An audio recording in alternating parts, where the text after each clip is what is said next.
ما صحة ما نقل عن شيخ الإسلام ابن تيمية وتلميذه ابن القيم بالقول بأن النار تفنى وأن من في النار يدخلون الجنة بعد تنقيتهم من الذنوب ولو كانوا كفارا؟ وهل رد الصنعاني وتحقيق الألباني لهذا الكتاب يصحح نسبة القول إلى شيخ الإسلام؟ هذا الكلام الأخير هذا باطل، ما قاله شيخ الإسلام إنهم يدخلون الجنة، ما قال إنهم يدخلون الجنة، ولا يدخل الجنة كافر.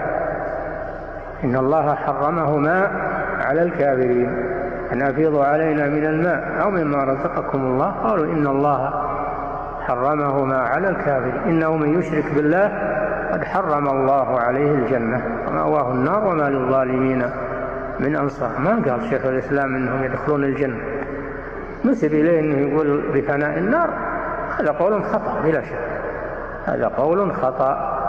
لكن الخصوم والأعداء يتلمسون أدنى غلطة على شيخ الإسلام ليظهروها. القول بفناء النار زلة من زلات ابن تيمية، وأظنك إذا كنت مقدرا لعلم ابن تيمية بل لشخصه وعلمه وصلاحه أنك سوف لا تكفر به إذا ما قلنا لك بأنه ليس بنبي معصوم.